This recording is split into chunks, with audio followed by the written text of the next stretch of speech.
नमस्कार, वैश्यपा न्यूज में आपका स्वागत है और मैं हूं आपके साथ चेतना चौधरी। पश्चिम बंगाल के मुर्शिदाबाद जिले में पिछले महीने भड़की हिंसा में राज्य में सत्तारूढ़ तृणमूल कांग्रेस का एक नेता शामिल था। हिंसा के दौरान हिंदुओं को निशाना बनाया गया और इस दौरान पुलिस कहीं मूक दर्शक बनी रही तो कहीं मौके पर नहीं पहुंची। हिंसा की जांच के लिए कलकत्ता हाईकोर्ट की ओर से गठित 3 सदस्यीय जांच समिति ने अपनी रिपोर्ट में ये बातें कही हैं और वक्फ संशोधन विधेयक के विरोध में ये हिंसा भड़की थी।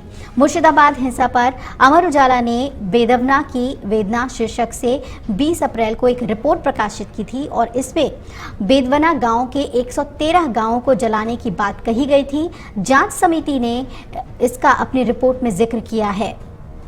आपको बता दें कि कलकत्ता हाईकोर्ट के न्यायाधीश सोमेन सेन और राजा बसु चौधरी की खंडपीठ के समक्ष मंगलवार को पेश रिपोर्ट में चौंकाने वाले खुलासे हुए हैं। बताया ये गया है कि जो हमला है वो शुक्रवार 11 अप्रैल को दोपहर 2:30 बजे के बाद हुआ और इसका नेतृत्व स्थानीय पार्षद महबूब आलम कर रहा था। उसके साथ हजारों लोग थे।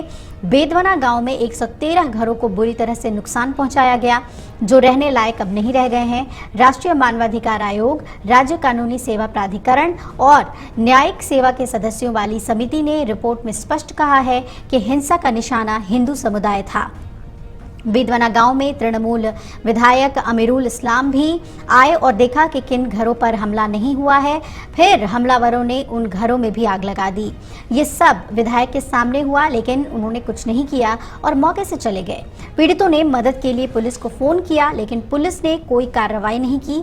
हाईकोर्ट ने हिंसा के पीड़ितों की पहचान और पुनर्वास के लिए 17 अप्रैल को समिति गठित की थी।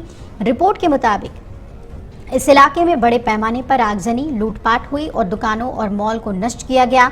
हमलावर शमशेरगंज, हिलालताला, शिवलिताला डिग्री के ही रहने वाले थे और उन्होंने अपना चेहरा ढका हुआ था जब आए थे। हमलावरों ने पानी के कनेक्शन भी काट दिए ताकि आग बुझाई न जा सके। हमले से गांव की महिलाओं में दहशत व्याप्त हो गई थी और उन्होंने पलायन करना शुरू कर दिया था। अपने रिश्तेदारों के हाथ दूसरी जगह शरण लेना शुरू कर दिया था। जांच समिति ने कहा है कि हिंसा के दौरान हमलावरों ने जमकर उत्पात मचाया। किराना, हार्डवेयर, बिजली और कपड़े की दुकानों के साथ ही मंदिरों तक में तोड़फोड़ की गई और अब तक पुलिस थाने के 300 मीटर के दायरे में ये सब कुछ हुआ।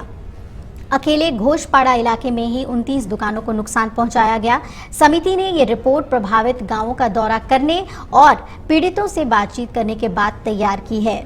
पीठ ने कहा है कि समिति ने रिपोर्ट में हिंसा प्रभावित क्षेत्रों के पीड़ितों को पुनर्वास पैकेज देने की जरूरत बताई है और इसका मूल्यांकन करने के लिए विशेषज्ञों की सेवाएं लेने की सलाह भी दी गई है। ये भी कहा गया है कि नागरिकों के एक वर्ग को सुरक्षा देने में नाकाम रही राज्य सरकार की ओर से अपनी विफलता की भरपाई करने का यही एकमात्र उपाय है।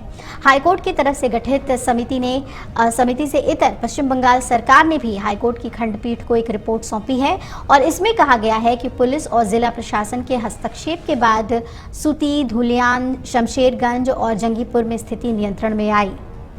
इस रिपोर्ट में यानी कि सरकार की रिपोर्ट में वक्फ संशोधन अधिनियम के खिलाफ 4 अप्रैल से ही मुर्शिदाबाद में प्रदर्शन शुरू हो गए थे, ये कहा गया है और 12 अप्रैल को शमशेरगंज में भीड़ ने हरगोविंद दास और उनके बेटे चंदन दास की हत्या कर दी थी।